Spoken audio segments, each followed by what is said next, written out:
ನಾಳೆ ಇದ್ರಲ್ಲ, ನಾಳೆ 3 ತಾಲೂಕಿಗೆ ಹೋಗ್ತಾ ಇದ್ದೀವಿ. ಯರಗಟ್ಟಿ, ರಾಮದುರ್ಗ, ಸೌದತ್ತಿ.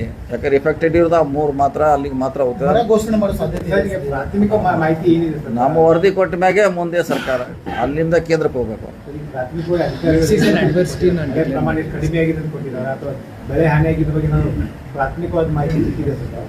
ಅದೇ ಈ 3 ತಾಲೂಕಲ್ಲಿ ಮಾತ್ರ ಸಮಸ್ಯೆ ಇದೆ, ಅಲ್ಲಿ ನೋಡ್ಲಿಕ್ಕೆ ಉಂಟು. ಈ ಸದ್ಯ ನಮ್ಮ ಜಿಲ್ಲಾಡಳಿತ ಮಾಡಿದ್ದು 3 ಜಿಲ್ಲೆ 3 ತಾಲೂಕು ಮಾತ್ರ ಮಾಡ್ಕೊಡ್ತೀವಿ. ಸರ್ಕಾರ ವರದಿ ಕೊಡ್ಲಿಕ್ಕೆ ಮಾಡಿ ಸಿಎಂ ಅವ್ರು ಹೇಳಿದ್ರು. ಗ್ರೀನ್ ಗ್ರಾಮ್ ಮತ್ತೆ ಬ್ಲಾಕ್ ಗ್ರಾಮ್ ಅಲ್ಲಿ 29,000 ಹೆಕ್ಟೇರ್ ಮಿಡ್ ಸೀಸನ್ ಅಡ್ವರ್ಸಿಟಿಯನ್ನು ನಾವು ಡಿಕ್ಲೇರ್ ಮಾಡಿದ್ವಿ. ಸರ್, ಇವಾಗ ಕಳೆದ ಅಂಬೇಡ್ಕರ್ ಜಯಂತಿಯಲ್ಲಿ ಪರಿಶಿಷ್ಟ ಜಾತಿಗಳಿಗೆ ನಿವೇಶನ ಹಂಚಿಕೆ ಯೋಜನೆಯನ್ನು ಸ್ಟಾರ್ಟ್ ಮಾಡಿದ್ರು. ಸರ್, ಈಗ ಯಾವ ಹಂತದಲ್ಲದೆ ಮತ್ತು ಎಷ್ಟು ಗ್ರಾಮ ಪಂಚಾಯತಿಗಳು ಅದನ್ನ ಈಗಾಗಲೇ ಕಾರ್ಯರೂಪಕ್ಕೆ ತರ್ತಾ ಇದ್ದಾರೆ? ನೋಡಿ, ನಮ್ಮಲ್ಲಿ 3 ಇದೆ. ಸೌದತ್ತಿ 4 ಇದೆ, ಮೂಡಲಗಿ, ಅರ್ಗಾಪುರ ಕಡ, ಸಂಕೇಶ್ವರ ಹತ್ರ, ಪಾಶಾಪುರ ಹತ್ರ 4 ಇದೆ, ಕಂಪ್ಲಿ ಇದೆ, ಮೈಸೂರು ಇದೆ, ನಂಜನಗೂಡು ಇದೆ, ಆಮ್ಯಾಗ ಇನ್ನೊಂದು ದಾವಣಗೆರೆ ಅಥವಾ ಎಲ್ಲೋ ಚಿತ್ರದುರ್ಗ, ಒಟ್ಟು 10 ಕಡೆ ತೊಗೊಂಡಿದೆ. ಆಲ್ಮೋಸ್ಟ್ ಎಲ್ಲ ಟೆಂಡರ್ ಆಗಿದೆ. ಸೊ ಈ ಕೆಲಸ ಪ್ರಾರಂಭ ಆಗಬೇಕಷ್ಟೇ. ಈಗ ಬೆಳಗಾವಿನಲ್ಲಿ ಅದ್ದೂರಿಯಾಗಿ ನಾವು ರಾಜ್ಯದಲ್ಲಿ ಅದ್ದೂರಿಯಾಗಿ ರಾಜ್ಯೋತ್ಸವ ಸೆಲೆಬ್ರೇಷನ್ ಮಾಡ್ತೀವಿ. ಆದರೆ ಬೆಳಗಾವಿ ನಮ್ಮದು ಅಂತ ಹೇಳಕ್ಕೆ 4 ತಿಂಗಳಿಂದ ರೆಸಲ್ಯೂಷನ್ ಒಂದು ಪಾಸ್ ಮಾಡಲಿಕ್ಕೆ ಆಗ್ತಾ ಇದೆ. ಎಂಥ ಇದು ದುರದೃಷ್ಟ. ಸ್ವಲ್ಪ ನೀವು ಅದಕ್ಕೆ ಬೆಳಗ್ಗೆ ಚೆಲ್ಲರ 4 ದಿವಸನಾಗ ಪರಿಹಾರ ಆಗ್ತದೆ. ನೀವು ಬೆಳಗ್ಗೆ ಎದ್ದು 8 ಗಂಟೆಗೆ ಸ್ಟಾರ್ಟ್ ಮಾಡಿದ್ರೆ ಸಂಜೆಗೆ ರಿಸಲ್ಟ್ ಬರ್ತೈತೆ. ನೀವು ಜೋರು ಮಾಡಬೇಕು. ಅದು ಉದ್ದೇಶಪೂರ್ವಕ ಅವ್ರು ಮಾಡ್ತಾ ಇಲ್ಲ. ಅದಕ್ಕೆ ನೀವು ಸ್ವಲ್ಪ ಬೆಳಗ್ಗೆ ಜೋರು ಚೆಲ್ಲರ ಸಂಜೆಗೆ ರಿಸಲ್ಟ್ ಇಲ್ಲ, ಸರ್ಕಾರಕ್ಕೆ ಬೇಕಾಗಿದೆ. ಯಾಕಂದ್ರೆ ಪ್ರಪೋಸಲ್ ಸರ್ಕಾರದ ಹತ್ರ ಅವರು ಕಾಯ್ದೆ ಪ್ರಕಾರ ಏನಿದೆ ಕೇಳಿದ್ದಾರೆ. ಅದಕ್ಕೆ ಅವ್ರು ಸುಮ್ಮ ಟೈಮ್ ಪಾಸ್ ಮಾಡ್ತಿದ್ದಾರೆ. ಅಲ್ಲೇನು ಕೇಳೋದು ಅವಶ್ಯಕತೆ ಇದ್ರೆ ಎಲ್ಲ ಕೇಳ್ತಾರೆ, ಬೇರೆ ಎಲ್ಲ ಮಹಾನಗರ ಪಾಲಿಕರು ಎಲ್ಲ ಕೇಳ್ತಾರೆ. ಇದೊಂದು ಯಾಕೆ ಕೇಳ್ತಿದ್ದಾರೆ? ಅದೇ ಹೇಳಿಲ್ಲ, ಉದ್ದೇಶಪೂರ್ವಕ ಅವ್ರು ಮಾಡ್ತಾ ಇಲ್ಲ. ಅವ್ರಿಗೆ ಅದನ್ನು ಬರೀದ ಇಚ್ಛೆ ಇಲ್ಲ. ಅದಕ್ಕೆ ಸುಮ್ಮ ಟೈಮ್ ಪಾಸ್. ಸರ್ಕಾರ ಅದ್ರ ಬಗ್ಗೆ ಗಮನ ಹರಿಸ್ತದೆ. ಸರ್ಕಾರ ಅದ್ರ ಬಗ್ಗೆ ಗಮನ ಹರಿಸ್ತದೆ. ಈ ಪ್ರಕರಣದಲ್ಲಿ ನಗರಾಭಿವೃದ್ಧಿ ಸಚಿವರು ಕೂಡ ಕಾನೂನು ಸಲಹೆ ಪಡಿತೀವಿ ಅರ್ಥದಲ್ಲಿ ಮಾತನಾಡ್ತಾ ಇದ್ದಾರೆ. ಈಗಾಗಲೇ ಅವ್ರ ಗಮನಕ್ಕೆ ಹೋಗಿದೆ, ಸಿಎಂ ಅವ್ರ ಗಮನಕ್ಕೂ ಅದು ಹೋಗಿದೆ. ನ್ಯಾಯಮೂರ್ತಿಯವರು ಒಂದು ವರದಿ ಕೊಟ್ಟರು, ಏನು ಠರಾವ್ ಪಾಸ್ ಮಾಡ್ಬೋದು ಅಂತೇಳಿ. ನೋಡೋಣ, ಅದಕ್ಕೆ ಶೀಘ್ರ ಪರಿಹಾರ ಆಗ್ತಿದೆ ಅಂತ ಆಶೆ ಇದೆ. ನೋಡೋಣ, ವೇಟ್ ಮಾಡೋದು. ಸರ್, ಈಗ ಕೃಷ್ಣಾ ನದಿ ನೀರನ್ನು ಚಿಲಕರಂಜಿ ನಗರಕ್ಕೆ ತೆಗೆದುಕೊಂಡು ಹೋಗ್ತಾರೆ. ಅದು ಇದೇ ರೀತಿ ಅದರಿಂದ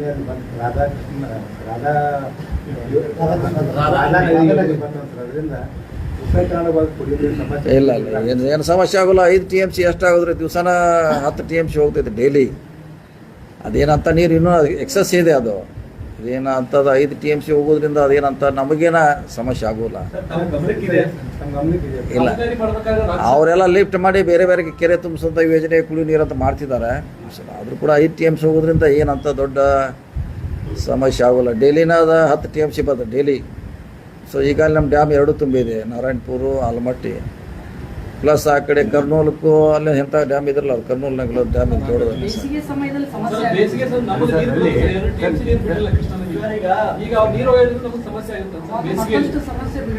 ಇಲ್ಲ, ಅದಕ್ಕೂ ಈಗ ಅದು ಏನಿದ್ರು ಫ್ಲೋಯಿಂಗ್ ನಂಗೆ ಮಾತ್ರ ಲಿಫ್ಟ್ ಮಾಡಬೇಕು. ಫ್ಲೋಯಿಂಗ್ದಾಗ ನಿಂತಾಗ ಮಾಡೋಂಗಿಲ್ಲ. ಬೇಸಿಗೆ ಸಮಯದಲ್ಲಿ ಹೂಳು ತೆಗೆದ್ರೆ ನಿಮ್ಮ ಸ್ಟೋರೇಜ್ ಲೆವೆಲ್ ಕೆಪಾಸಿಟಿ ಹೆಚ್ಚಾಗ್ತದೆ. ಈ ಹೂಳು ತುಂಬಿ ನಿಮ್ಮ ಸ್ಟೋರೇಜ್ ಲೆವೆಲ್ ಕಡಿಮೆ ಆಗ್ತದೆ, ಬೇಗನೆ ತುಂಬ ಹೋಗ್ಬಿಡ್ತದೆ. ಇವಾಗ ರಕಸ್ಕೊಪ್ತಿಲ್ಲ, ಹಂಗೆ ಆಗಿದೆ, ತುಂಬ ಹೋಗ್ಬಿಡ್ತದೆ. ಅದ್ರ ಕೆಳಗಡೆ ಅದು ಸಪೋಸ್ ಮೊದಲೊಂದು ಈ ಸಲ ನಾವು ಮೊನ್ನೆ ಹೇಳಿದ್ವಿ ಎಲ್ಲೋ ಒಂದು ಕಡೆ, ಈ ನಮ್ಮ ಹಿಡಕಲ್ ಡ್ಯಾಮು ಈ ಸಲ ಟ್ರಯಲ್ ಬೇಸ್ ಮ್ಯಾಗೆ ಸರ್ಕಾರ ಅನುಮತಿ ತೊಗೊಂಡು ಪರ್ಮಿಷನ್ ಕೊಡ್ತಾ ಇದೀವಿ. ಅಂದ್ರೆ ತಾವೇ ಸೋಮೋಟು ತೊಗೊಂಡು ಹೋಗ್ಲಿಕ್ಕೆ ಅಲೋ ಮಾಡ್ತಾ ಇದೀವಿ. ನೋಡೋಣ ಅದು ಹೆಂಗ್ ಉಪಯೋಗ ಆಗ್ತೈತೆ.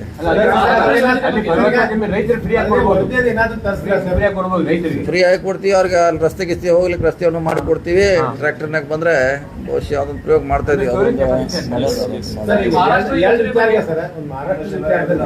ಏನಾದ್ರು ವರದಿ ತರಿಸ್ತೀರಾ? ಮತ್ತೆ ಇನ್ನೊಂದು ರಕ್ತಸ್ಕೋಪ್ ಜಲಾಶಯ ಎತ್ತರ ಮಾಡ್ತೀವಿ. ಮಹಾರಾಷ್ಟ್ರದವರು ತಮ್ಮ ರಾಜ್ಯ ಸರ್ಕಾರದ ಅನುಮತಿ ಕೇಳಬೇಕಿತ್ತು, ಜಿಲ್ಲಾಡಳಿತ ಸಂಪರ್ಕ ಮಾಡಬೇಕಿತ್ತು, ಏಕಾಏಕಿ ಘೋಷಣೆ ಮಾಡಿಬಿಟ್ಟಿದ್ದಾರೆ. ಅವರು ಮೊನ್ನೆ ನಮ್ಮ ಬರ್ತಾವ ಅಂತೇಳಿ ಕಳಿಸಿದಾರೆ ಅವರು MLA ಅವರು ಅಧಿಕಾರಿಗಳು. DC ಆಫೀಸ್ನಾಗ ಮೀಟಿಂಗ್ ಮಾಡಿ ಹೇಳಿ ಆಗತ್ತೆ. ನಮ್ಮದು ಅವರು ಹೇಳಿ ಕಳಿಸಿದ್ದಾರೆ MLA ಅವರು.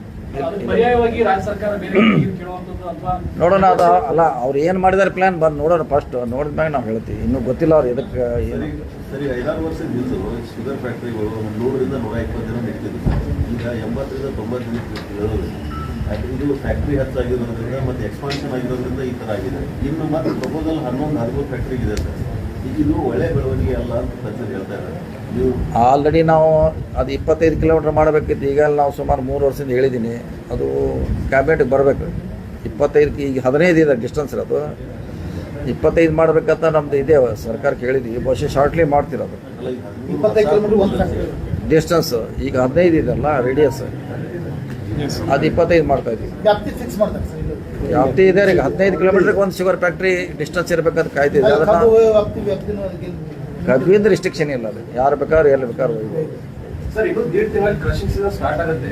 ಸೊ ಆ ಟೈಮಲ್ಲಿ FRP ಪ್ರೈಸ್ ಫಿಕ್ಸ್ ಮಾಡ್ಬೇಕಂತ ರೈತರು ಹೋರಾಟ ಮಾಡ್ತಾರೆ. ಈಗಿಂದ ಏನಾದರೂ ಅದನ್ನ ಡಿಸಿಷನ್ ತಗೊಳ್ಳಿಕ್ಕೆ ಮೀಟಿಂಗ್ಸ್ ಮಾಡ್ತೀರಾ? ಯಾರು ಮಾಡ್ಬೇಕು ಅದು FRP ಅದು SIP ಸರ್, FRP ಸೆಂಟರ್ ಮಾಡುತ್ತೆ, SIP ಸ್ಟೇಟ್ ಮಾಡುತ್ತೆ. ಫಸ್ಟ್ ಅವ್ರು ಮಾಡಿದ್ಮ್ಯಾಗೆ ಲೆಕ್ಕ ಇನ್ನೂ ಅವ್ರು ಮೋಸ್ಟ್ಲಿ ಮಾಡಿದಾರೆ ಕಾಂದ್ರೆ ಮೊನ್ನೆ ಮಾಡಿದ್ದಾರೆ. ಬಟ್ ನಾವು ಫಸ್ಟ್ ಒಂದು ಸರ್, ಮೀಟಿಂಗ್ ಕಳೆದ 1 ದಶಕದಿಂದ ಪ್ರವಾಹ ಪೀಡಿತ ಗ್ರಾಮಗಳ ಸಂಪೂರ್ಣ ಸ್ಥಳಾಂತರ ಆಗ್ತಾ ಇಲ್ಲ, ಮತ್ತೆ ಅಲ್ಲಿ ಮನೆಗಳನ್ನ ಕಟ್ತಾ ಇದ್ದಾರೆ. ಸರ್ಕಾರಕ್ಕೆ ಪರಿಹಾರದ ಹೊರೆ ಆಗ್ತಾ ಇದೆ ಅನ್ನೋದು. ಸುಮಾರು ಕಡೆ ಇದೆ, ಕೃಷ್ಣಾ ನದಿ ಮೇಲಿದೆ, ಘಟಪ್ರಭಾ ಇದೆ, ಎಲ್ಲ ಕಡೆ ಇದೆ. ಅದು ಶಿಫ್ಟ್ ಮಾಡ್ಲಿಕ್ಕೆ ಪೂರ್ಣ ಪ್ರಮಾಣ ಆಗಿಲ್ಲ. ಸ್ಪೆಷಲಿ ಕೃಷ್ಣಾ ನದಿ ಮೇಲೆ ಜಾಸ್ತಿ ಇದೆ ಅದು. ಪ್ರವಾಹ ಬಂದಂತ ಸಂದರ್ಭದಲ್ಲಿ ರಾಜ್ಯ ಸರ್ಕಾರ ಕಡಿಮೆ ಪರಿಹಾರ ಕೊಡ್ತಾ ಇದೆ, ಮುಂಚಿನ ಸರ್ಕಾರ ಜಾಸ್ತಿ ಕೊಟ್ಟಿತ್ತು ಅಂತ ಈಗಂತದ್ದು ಆಗೇ ಅಲ್ಲ, ಯಾವ್ದು ಮುಳುಗಿ ಅಲ್ರಲ್ಲ, ಎಲ್ಲಿ ಮಳ್ಳ ಕಡಿಮೆ ಆಗೈತಿ ಈಗ ಎಲ್ಲಿ. ಸರ್, ಈಗ ರಾಕಸ್ಕೂಪ್ ಡ್ಯಾಮ್ ಅರ್ಧ TMC ಇದೆ. ಬರುವಂತಹ ದಿನಗಳಲ್ಲಿ ಜನಸಂಖ್ಯೆ ಕೂಡ ಹೆಚ್ಚಾಗ್ತಿದೆ. ಹಾಗಾಗಿ ಡ್ಯಾಮ್ ಅನ್ನು ಎತ್ತರಿಸಬೇಕು ಅನ್ನೋದು ಒತ್ತಾಯ ಕೂಡ ಎತ್ತರ ಮಾಡ್ಲಿಕ್ಕೆ ಬರೋಲ್ಲ ಆ ಡ್ಯಾಮ್. ಯಾಕಂದ್ರೆ ಜಾಸ್ತಿ ನೀರು ತಗೊಳ್ಳಿ. ಎತ್ತರ ಮಾಡ್ಲಿಕ್ಕೆ ಪ್ರಯೋಜನ ಇಲ್ಲ ಅದು. ಯಾಕಂದ್ರೆ ಅಷ್ಟಕ್ಕೆ ಮಾಡೋದ್ರಿಂದ ಹಿಂದೆ ಮುಳುಗಡೆ ಆಗ್ತಾವ ಮತ್ತು ಅದು ಕೆಪಾಸಿಟಿ ಅಷ್ಟಕ್ಕೆ ಡಿಸೈನ್ ಮಾಡಿರ್ತಾರೆ. ಮಾಡಿದಾರೆ ಪರ್ಯಾಯವಾಗಿ ಇನ್ನೊಂದು ಕಡೆ ಎಲ್ಲಾರ ನಾವು ಮಾಡ್ಬೇಕಷ್ಟೆ. ಯಾಕಂದ್ರೆ ಈಗ ರಾಕಸ್ಗೋಪ್ಗೆ ತಿಲಾರಿ ಡ್ಯಾಮ್ನಿಂದ ನೀರು ತರೋದು ಏನೋ ಪ್ರಾಜೆಕ್ಟ್ ಹೇಳ್ತಾ ಇದ್ದಾರೆ. ಅದೇ ಸೀರಿಯಸ್ಲಿ ಅದೇ ಮೀಟಿಂಗ್ ಬರ್ತಂತ ಹೇಳಿದಾರೆ ಅವರು. ಡ್ಯಾಮ್ ಕಟ್ಟಿದ್ದಾರೆ, ಬಟ್ ಏನು ಉಪಯೋಗ ಆಗ್ತಾ ಇಲ್ಲ ಅದನ್ನ. ಈಗ ಅವರು MLAಗಳು ಇಲ್ಲಿ ಬರ್ತಂತ ಹೇಳಿದಾರೆ. ಒಂದು ಸಭೆ ಮಾಡ್ತೀವಿ DC ಅವ್ರು, ನಾವು ಕೇಳ್ತೇವೆ ಅವ್ರದ್ದು ಏನು ಸಮಸ್ಯೆ ಇದೆ, ಏನು ಮಾಡ್ತಿದ್ದಾರೆ. ಆವಾಗ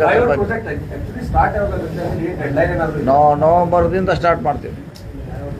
ಸರ್, ಸ್ವತಂತ್ರ ಸಹಿತ ಇವತ್ತು ತಡೆಯೋಣ.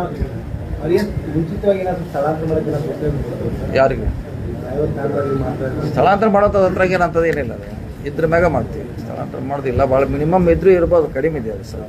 ಈಗ ಬೆಳಗಾವಿ ಜಿಲ್ಲೆಯಲ್ಲಿ ಟೂರಿಸಂ ಡೆವಲಪ್ಮೆಂಟ್ ಆಗ್ಬೇಕನ್ನುವಂಥದ್ದು ಬೇಡಿಕೆ ಭಾಳ ದಿವಸದಿಂದ ಇದೆ. ನಾವು ಕೂಡ ಕೇಬಲ್ ಕಾರ್ ತರಬೇಕು, ಮತ್ತೊಂದು ಎಲ್ಲ ಪ್ರವಾಸೋದ್ಯಮ ಕೇಂದ್ರಗಳನ್ನು ಡೆವಲಪ್ಮೆಂಟ್ ಮಾಡಬೇಕು ಅನ್ನುವಂಥದ್ದು. ಈಗ ಮಳೆಗಾಲ ಶುರು ಆಗಿದೆ, ಯಾರೋ ಒಬ್ರು ಸೆಲ್ಫಿ ಉಚ್ಚಾಟ ಮಾಡ್ತಾ ಇದ್ದಾರೆ ಅಂತ ಎಲ್ಲ ಪಾಲ್ಸ್ಗಳು ನಿರ್ಬಂಧ ಏರಿ ಎಲ್ಲ ಸ್ಟಾರ್ಟ್ ಮಾಡಿಸಿ ನಿನ್ನೆ ನೀವು ಹೇಳಿಕ್ಕಿಂತ ಮೊದಲು ಮಾಡಿಸಿ.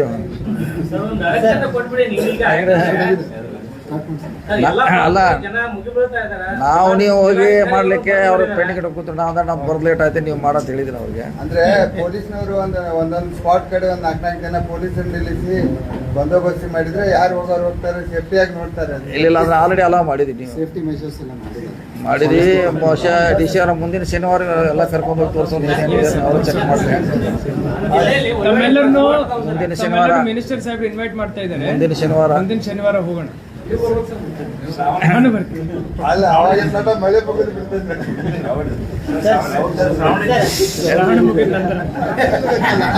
ಸಮಾಧಾನ ಮಾಡ್ಸ ನಡೀತದೆ ನಮ್ಗೆ. ಎಲ್ಲರೂ ಬೆಳಗ್ಗೆ 8 ಗಂಟೆ ಡಬ್ಬಿ ಕಟ್ಕೊಂಡು ಬರ್ಬೇಕು ಎಲ್ಲರೂ. ಸ್ವಾತಂತ್ರ್ಯ ಸಿಕ್ಕ 80 ವರ್ಷ ಇನ್ನೂವರೆಗೂ ರಾಜ್ಯಕ್ಕೆ ದಲಿತ ಮುಖ್ಯಮಂತ್ರಿ ಸಿಗ್ಲಿಲ್ಲ. ಎಲ್ಲೂ ಸಾಮಾಜಿಕ ನ್ಯಾಯದ ಕಡೆ ಕರ್ನಾಟಕ ಮಾತ್ರ, ಎಲ್ಲಾ ರಾಜ್ಯಗಳದ್ದು ಕರ್ನಾಟಕದಲ್ಲಿ ಮಾತ್ರ ಸಾಮಾಜಿಕ ನ್ಯಾಯ ಆಗ್ತಾ ಇಲ್ಲ. ಕಾಂಗ್ರೆಸ್ ಪಕ್ಷನೂ ಅದಕ್ಕೆ ಸ್ಪಂದಿಸ್ತಾ ಇಲ್ಲ. ಕಾಯಬೇಕಾದ ಕಾಯೋಣ, ಅರ್ಜೆಂಟ್ ಏನಿಲ್ಲ, ಕಾಯೋಣ. ಗೋಕಾಕ್ ಕೇಬಲ್ ಕಾರ್ ಇಶ್ಯೂ 3-4 ವರ್ಷದಿಂದ ಮುಂದೆ ಹೋಗ್ತಾ ಇದೆ. ಈಗ ಒಂದು ಹಂತಕ್ಕೆ ಬಂದಿದೆ. ಈಗೇನೋ ಟೆಂಡರ್ ಮಾಡಿ ಫೈನಲ್ ಮಾಡ್ತಿದ್ದಾರೆ. ಸರ್, ಇನ್ನೊಂದು ಅದರದ್ದು RFP ರೆಡಿ ಆಗಿದೆ. ಸ್ಟಾರ್ಟ್ ಮಾಡಿದಾರಲ್ಲ, ನಿನ್ನೇನು ಮೊನ್ನೆ ಮಾಡಿದ್ದಾರೆ. ಈಗ ಸ್ಟಾರ್ಟ್ ಮಾಡಲಿ. ಅದು CM ಬಂದಾಗ ಎಲ್ಲ ಕೂಡ ಒಟ್ಟಿಗೆ ಮಾಡೋಣ. ಶುರು ಆಗಿದ್ರಲ್ಲ ಈಗ. ಅದು ಮಾಡ್ತಾರೆ 2-3 ತಿಂಗಳು 3 monthsನಾಗ ಮಾಡ್ತಾರೆ.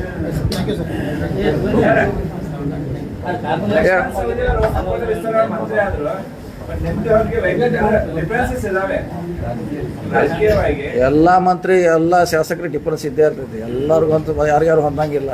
ಹೊಂಚಿ ಹೋಗ್ಬೇಕಾಯ್ತು ಒಂದೊಂದು ಸಾರಿ. ಬೆಳಗಾವಿ ದೊಡ್ಡ ಜಿಲ್ಲಾ ಪಾಲೋ ಚುನಾವಣೆ ಮೇಲೆ ಏನು ಎಫೆಕ್ಟ್ ಆಗಲ್ಲ. ಒಂದೊಂದ್ರಾಗ ಒಂದು ಕಡೆ ಮ್ಯಾಚ್ ಆಗ್ತೈತೆ ವೇವಲ್ ಅಂತ, ಒಂದು ಕಡೆ ಆಗೋದಿಲ್ಲ. ಹಂಗೇನು ಇರೋದಿಲ್ಲ. ಕಾಯಂ ದುಶ್ಮನ್ ಏನಂತಾರಲ್ಲ, ಅದು ಯಾವ ಶಾಶ್ವತ ವೈರಿನೂ ಅಲ್ಲ, ಹಾಗೆ ರಾಜಕೀಯ ಒಳಗೆ ಕೆಲವದ್ರಾಗ ಹೊಂದಾಣಿಕೆ ಆಗಿ ಮಾಡ್ಬೇಕಾಗ್ತದೆ ಪ್ರಶ್ನೆ. ಸರ್ ನಿಗಮ ಮಂಡಳಿಗಳು ಮುಂಚೆ ಸರ್ ಸಿಎಂ ಅವ್ರು ನಿಮ್ ಜೊತೆ ಸಭೆ ಮಾಡಿದ್ರು, ಕಾಂಗ್ರೆಸ್ ಹೈಕಮಾಂಡ್ ಕೂಡ ಸಭೆ ಮಾಡಿದ್ರು ದೆಹಲಿಯಲ್ಲಿ.